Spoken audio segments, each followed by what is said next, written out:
10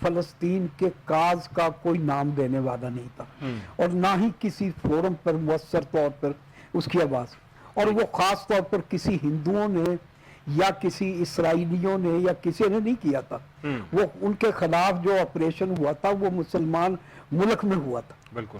اور ان کی آواز کو اس طریقے سے دبایا گیا کہ ان کے لیے سانس لینا مشکل ہو گیا. لیکن جب مسلمانوں نے اتحاد کے ذریعے دنیا کو یہ بتایا کہ فلسطین ایک قوم ہے اور مسلمان ہیں بطور مذہب کے اس قوم کے ساتھ ہیں، اور 74 میں جب پاکستان میں اسلامی کانفرنس ہوئی تو فلسطینین لبریشن آرگنائزیشن PLO کو اور رابطہ عالم اسلامی اس کو نمائندہ فلسطین کی نمائندہ تنظیم کے طور پر اور ملک کے طور پر جب بلایا گیا، یاسر عرفات کو بطور ہیڈ آف اسٹیٹ اور مفتی اعظم فلسطین امین الحسینی صاحب کو رابطہ عالم اسلامی کے ایک رہنما کے طور پر بلایا گیا اور ان کو مؤثر نمائندگی دی گئی، تو دنیا کو یہ پیغام دیا گیا کہ تمام مسلمان چاہے وہ فار ایسٹ میں ہیں، چاہے مڈل ایسٹ میں ہیں، چاہے یورپ میں ہیں، چاہے ساؤتھ ایشیا میں ہیں، سب مسلمان فلسطینی مسلمانوں کے ساتھ ہیں. تو اس کا بلال صاحب اتنا اثر ہوا کہ PLO کو بطور جو ہے ایک مسلمان ملک کے تسلیم کیا گیا اور ان کے سفیروں کی آؤ بھگت ہوئی. رابطہ عالم اسلامی کو ایک مؤثر تنظیم کے طور پر مسلمان ممالک میں تسلیم کیا گیا، اور اس کی ایکٹیویٹیز اتنی بڑی کہ اس کا جو پاکستان میں یا کسی ملک میں بھی نمائندہ ہوتا تھا وہ مؤثر ایک آواز سمجھا جاتا تھا. اس سے دنیا میں چاہے آپ دیکھیں اس وقت کے بھی جو حکمران تھے ان کو بھی یہ سارے خوف تھے جو آپ نے بتایا ہے، سینکشنوں کے بھی خوف تھے، حکومتیں جانے کے بھی خوف تھے، پاکستان کو اور بھی جو سیاسی معاشی مسائل تھے وہ سارے ان کو بھی درپیش تھے. لیکن اس وقت کی جو لیڈرشپ تھی اس نے مضبوطی سے مسلمانوں کے اس موقف کو اپنا موقف سمجھا، مسلمانوں کا کاز سمجھا، اور ان کے ساتھ یکجہتی شو کی کہ فلسطین مسلمان چاہے کہیں کا بھی ہے، کسی بھی ملک کا ہے، اس کی فوج بھی اس کے ساتھ ہے. جیسے کہ پاکستان نے مؤثر ساری دنیا کو پیغام دیا کہ پاکستان کی جو فوج ہے وہ مسلمانوں کی فوج ہے، پاکستانی کی فوج ہے فلسطینیوں کی فوج ہے، پاکستان کی جو حکومت ہے، پاکستان کی جو ڈپلومیسی ہے، اکنامک اور پولیٹیکل ڈپلومیسی، وہ PLO کے ساتھ ہے. تو ان کے خلاف آپ یہ سمجھیں کہ بہت بڑی ایک آواز کے طور پر اس کو تسلیم کیا جاتا رہا. اب یہ صورتحال ہو گئی ہے تقریباً آپ چٹھا صاحب یہ 7-8 مہینے اس معاملات کو چلتے ہوئے ہو گئے، لیکن کسی بھی آپ یہ کہہ سکتے ہیں کہ مسلمان ملک کی طرف سے جتنی مؤثر طریقے سے آواز آنی چاہیے تھی، نہ پولیٹیکلی نہ اکنامک ڈپلومیسی کے طور پر، ورنہ یہ نہیں ہوتا کہ آج کل دنیا میں کئی ممالک ہے جیسے وہاں پہ قحط سے لوگ مر رہے ہیں، بھوک سے لوگ مر رہے ہیں. یہ انسانیت میں کہیں پہ ایسا ہو نہیں سکتا، کسی جانور کو بھوکا نہیں مرنے دیا جا سکتا. یہ جن نیشنز کی جن قوموں کی ہم باتیں کر رہے ہیں وہاں پہ انہوں نے کتوں کے رائٹس رکھے ہوئے ہیں، جانوروں کے رائٹس رکھے ہوئے ہیں، انسانوں کو بھوکا مارا جا رہا ہے وہاں پہ، اور کوئی بھی ایسا ملک نہیں ہے. اس سچویشن میں تو مسلم ممالک کو اٹیک کر دینا چاہیے وہاں پہ باقاعدہ، اگر یہ نہ راستے کھولیں، ان تک خوراک پانی صاف پہنچنے نہیں دیا جا رہا، چھوٹے چھوٹے بچے بھوکے مر رہے ہیں. اس سے بڑھ کے اور کیا ہوگا تو یہ لوگ جاگیں گے قصوری صاحب؟ دیکھیں جی بات یہ کہ میں کہتا ہوں کہ حملے کی بھی ضرورت نہیں جو ہے نا. اگر آپ کوئی ذوالفقار علی بھٹو یا پاکستان کی حکومت نے اس وقت جو جا کر اسرائیل پر حملہ نہیں کیا تھا یا ان کے مفادات پر حملہ نہیں کیا تھا، ایک دنیا کو یہ بتایا تھا کہ آج ہم ان کے یاسر عرفات کے ساتھ کھڑے ہیں، ہم رابطہ. لیکن ایران کے حملے کے بعد صدر صاحب کا ہیلی کاپٹر کریش ہو کے شہید ہو جانا، اس سے بھی شاید دنیا کے تمام لیڈر ڈر گئے ہیں اگر ہم نے حملہ کیا تو ہمارا بھی ہیلی کاپٹر کریش ہوگا، ہم مر جائیں گے. نہیں، میں سمجھتا ہوں یہ آواز ہے نا جو